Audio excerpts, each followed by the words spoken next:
Assalamu alaikum wa rahmatullahi wa barakatuh. This is your brother Nafis Abu Zayd, and with me is my companion. Assalamu alaikum wa rahmatullahi wa barakatuh. And this is your brother Eesaa, Abu Eesaa. Alhamdulillah, we will embark on a series of clips which we will entitle the 5-minute wake up. Evidently, it will not be restricted just to 5 minutes, but we call it the 5-minute wake up.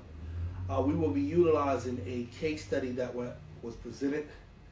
It was a very controversial case study, nonetheless, and it was prepared by one of our brothers in Islam, and it's definitely a hot topic. Some of the stuff that the brother mentioned inside this case study is definitely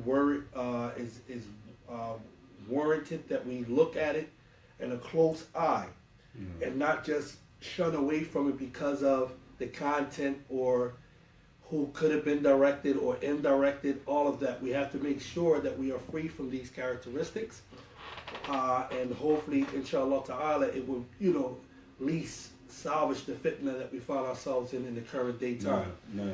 The name of the actual article is called Cult Characteristics Among the Salafees in the West, a psychological case study based on empirical data. Now, I wish our brother, we're going to mention his name, and by now everyone should know his name, but I wish our brothers would have said code characteristics among specific or among some people who take on the title or the description of Salafis, and not made it so general, because here it doesn't specify.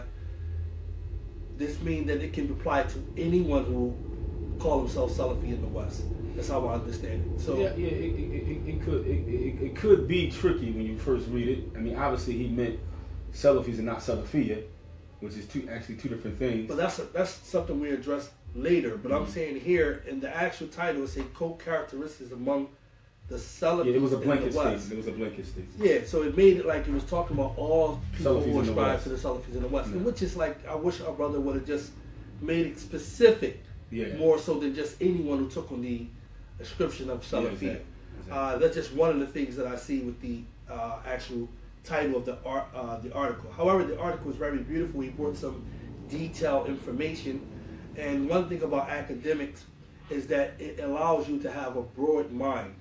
It allows you to have critical thinking and to approach it from a knowledge-based standpoint, not just because you don't agree with it, not just because it might be incorrect or correct, but you're going to look at it first and analyze it in the light of knowledge.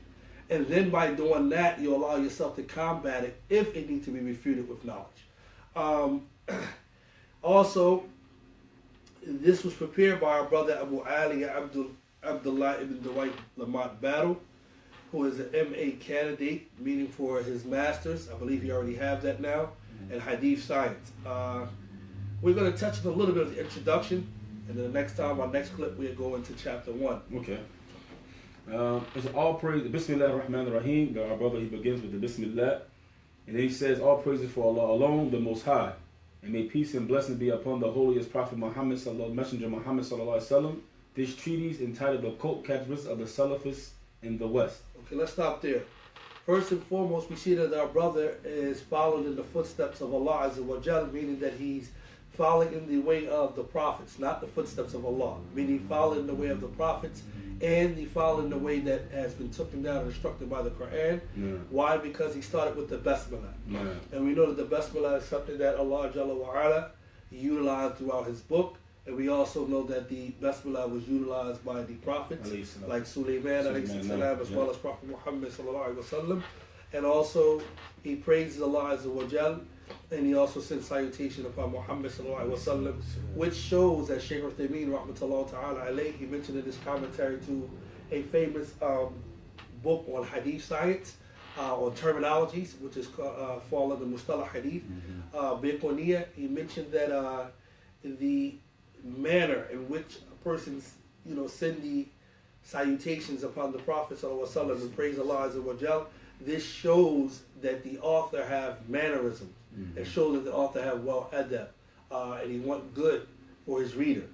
This is something good that he started off with, inshallah. You can continue. And he says it's a psychology case study based on empirical data collected over a 4-year period. It shows also the brother took his time. This wasn't something that he rushed together and put together. Over a 4-year period of time, he collected this data on this particular case study. Defined within its content are the similarities between classic cult groups and sectarian Salafees. I want to say this so people can understand what he's trying to say here. Sheikh Uthaymeen made this distinction too between his Salafi and the manhaj of Salafiyya. Because the word sectarian, we may not understand, because we don't hear the word a lot. Sectarian just means his. So, or his biyya. So, just to clarify the brother's words so nobody doesn't get confused, a sectarian Salafi is somebody that uses Salafiyya, but in fact has his biyya in his actions, in his statements, in the way that he applies Islam is in a way where his biyya is mixed into it. That's a sectarian Salafi. And that's totally different than the manhaj of Salafi. So basically, here he's making similarity comparisons between those sectarians, those who have sectioned themselves off under the guise of the inscription of a Salafiyya, of being Salafis and adhering to the Dawah to Salafiyya. They have made themselves a sect, and they share similar characteristic with those classic cult groups, and he's showing you the similarities that are between them, that is there. Now, out of respect for him saying that he did a research, that he consulted with people who are in the psychology field, then, like we said, from an academic point of view, we take a broader view and look at it. Not we just shut it down because we believe that he's just attacking, or what's the purpose. All of that is okay. You know what I mean? But you still have to look at where is he coming from? Is any of the information that he's presenting in his research, is it true? Do it apply? Is it applicable? So forth and so on. Go ahead. It expounds upon their shared traits, behavioral patterns, and tactics through usage of Quran texts, the tafsir of the scholars, the tafsir of the Muslim scholars, and the analysis of experts in the field of psychology. So here he's telling you where he's going to divide his evidence for his research. So one, he's going to use the Quran. He's also going to use the tafsir of the Muslim scholars, and he's going to use the analysis of experts in the field of psychology. And so